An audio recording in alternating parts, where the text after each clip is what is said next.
हरे कृष्णा। आप सभी को योगिनी एकादशी की हार्दिक शुभकामनाएं। हम सभी इस जीवन में सुख और दुख दोनों का अनुभव करते हैं। दुख तो कोई नहीं चाहता, परंतु सुख की कामना सभी करते हैं। किंतु क्या हम जानते भी हैं कि सच्चा सुख है क्या और जीवन के वास्तविक दुख है कौन से? जीवन की सबसे बड़ी समस्याएं हैं जन्म, मृत्यु, जरा और व्याधि, क्योंकि इनसे कोई भी बच नहीं सकता और ये हर किसी को आने वाली जन्म बहुत कष्टदायक है। यदि हम भूल गए तो इसका ये मतलब तो है नहीं कि जन्म कष्टदायक नहीं। मृत्यु तो बहुत दुख देती है, वृद्धावस्था अच्छी नहीं, व्याधि अर्थात बीमारी बिल्कुल अच्छी नहीं, दुख अच्छे नहीं। तो भगवान ये बताते हैं कि इनका दर्शन करो और उनका समाधान करो। तो इनका समाधान क्या होगा? तो भगवान श्री कृष्ण बताते हैं कि मेरी भक्ति, मेरी अनन्य भक्ति और भगवान की उसी दुर्लभ भक्ति को पाने का अति सुंदर और अति सरल उपाय है एकादशी का व्रत, जो कि हर महीने 2 बार आता है। एक बार की बात है कि धर्मराज युधिष्ठिर ने भगवान श्री कृष्ण से पूछा कि हे भगवान, आषाढ़ कृष्ण एकादशी का नाम क्या है, इसका महत्व क्या है? तब भगवान श्री कृष्ण बोले, हे राजन, आषाढ़ कृष्ण एकादशी का नाम योगिनी एकादशी है। ये बहुत पवित्र एकादशी है। इस व्रत के पालन से व्यक्ति गंभीर पाप कर्म और भाव सागर से मुक्ति पा लेता है। ये इस लोक पे संपूर्ण भोग और परलोक में मुक्ति देने वाली एकादशी है और इसी कारण तीनों लोकों में बहुत प्रसिद्ध है। अब मैं तुमसे इसकी पुराणों में वर्णित की हुई कथा को बताता हूँ, तुम उसे बहुत ही ध्यान पूर्वक सुनो। भगवान श्री कृष्ण बोले कि स्वर्ग के अलकापुरी नामक नगरी में कुबेर का राज्य था, जो देवताओं के कोषा अध्यक्ष हैं। वह शिव भक्त थे और प्रतिदिन शिव की पूजा अर्चना किया करते थे।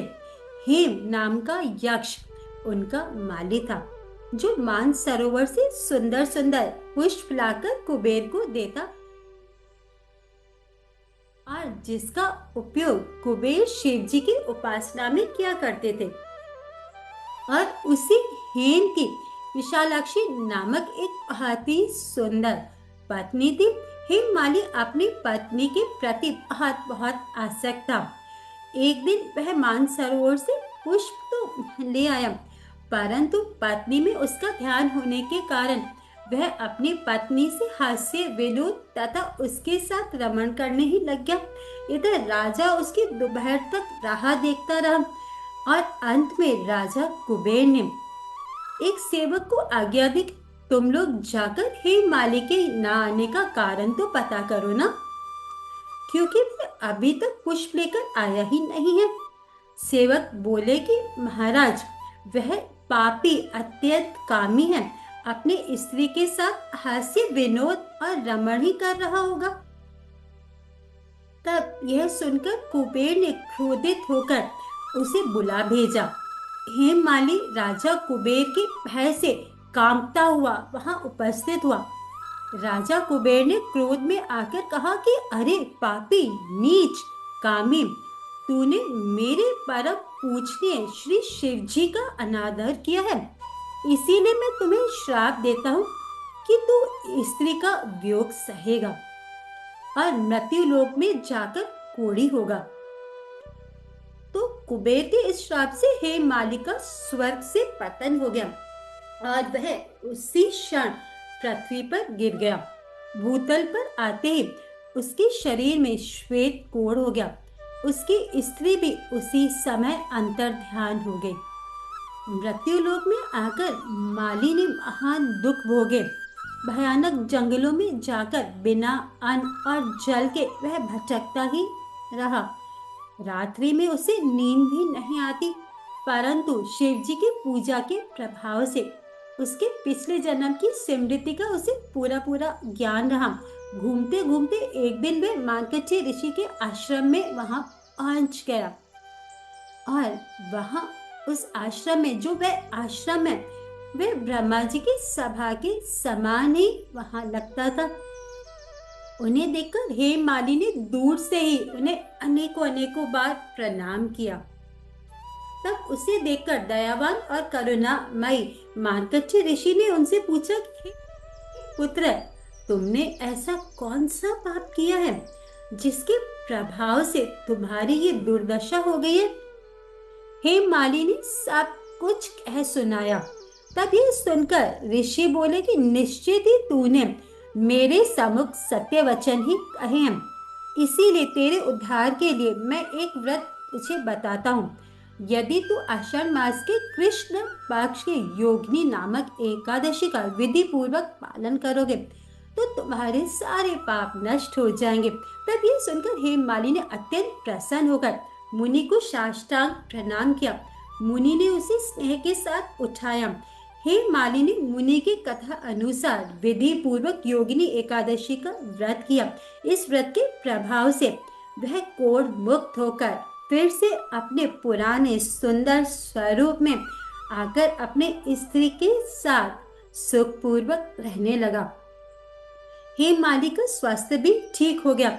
उसका कुष्ठ रोग दूर हो गया। वह अपने परिवार से मिल गया और अपनी खोई हुई सुख संपत्ति भी उसने वापस पा ली। अलकापुरी वापस लौटने पर राजा कुबेर हेममाली के स्वास्थ्य को देखकर आश्चर्यचकित हो गए। उसे स्वस्थ और प्रसन्न होकर राजा कुबेर ने भी इसी एकादशी का व्रत रखा। इसका पालन श्रद्धा से करना शुरू कर दिया।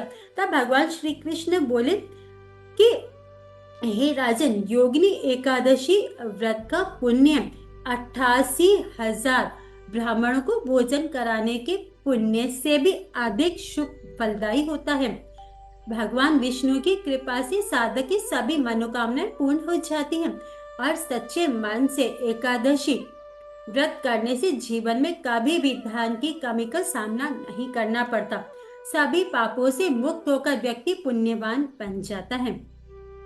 तो यहाँ पर एकादशी के इस कथा से हम ये सीख सकते हैं कि हमें अपने किसी भी धर्म या कर्तव्यों की उपेक्षा नहीं करनी चाहिए। सचेत होकर सभी धर्म निभाने चाहिए। और साथ ही यही कि भगवान विष्णु इतने दयालु हैं कि जो सच्ची श्रद्धा से उनके पास जाने से, उनकी भक्ति, उनका सिमरन और उनके हेतु व्रत रखने से वह व्यक्ति पर अपनी असीम दया भी दिखलाते हैं। इसीलिए कोई भी व्यक्ति भगवान की भक्ति द्वारा अपने पिछले दुष्कर्मों से तो छुटकारा पाता ही है, साथ ही भगवान की भक्ति करते हुए व्यक्ति दिव्य गुणों से सज्जित हो जाता है और फिर भक्तों के संग में वैष्णव की सेवा करते हुए और गुरु के आशीर्वाद से एक दिन जीवन के परम लक्ष्य को भी पा ही जाता है। और इसका प्रारंभिक कदम योगिनी एकादशी का पालन करना हो सकता है। तो इसीलिए पूरी श्रद्धा से इस व्रत का पालन करें। इस दिन ब्रह्म मुहूर्त में उठ जाएं, स्नान आदि कर भक्ति में हृदय के साथ अपने मंदिर को साफ कर भगवान का जल से अथवा अगर हो सके तो पंचामृत से अभिषेक करें। उन्हें सुगंधित पुष्प चढ़ाए, धूप दीप अर्पण करें।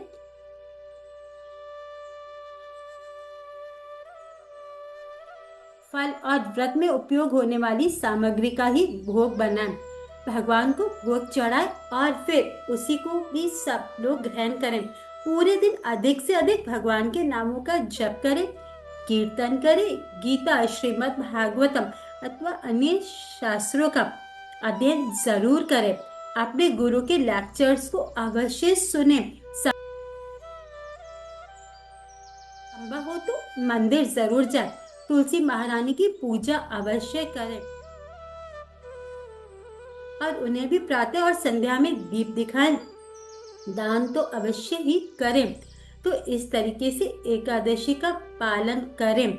इस दिन अधिक से अधिक देखिए पूरा समय भगवत भक्ति में लगाएं और अगले दिन द्वादशी को व्रत देखिए, खोलने से पहले अपने स्थान के अनुसार जो आपका पारण समय है आपके स्थान का, उसी समय व्रत को खोलें। और नकारात्मकता नेगेटिविटी से दूर रहे, यानी झूठ, क्रोध, लालच और किसी भी तरीके का बुरे व्यवहार से बचे। अपनी चेतना को पूरे तरीके से कृष्ण भावना भावित रखने का पूरा पूरा प्रयास करें। यदि हमारे जीवन का लक्ष्य भगवत भक्ति और भगवत प्रेम है, तो योगिनी एकादशी हमारे लिए भक्ति में आगे बढ़ने का एक सुंदर अवसर है। तो इस एकादशी का पूरा पूरा लाभ उठाएं। हरे कृष्णा। पूरी तरीके से भगवत कृपा प्राप्त करने के लिए इस योगिनी एकादशी को पूरी श्रद्धा और समर्पण और सच्ची आस्था के साथ इसका पालन अवश्य करें। आप सभी को योगिनी एकादशी की हार्दिक शुभकामनाएं। हरे कृष्ण।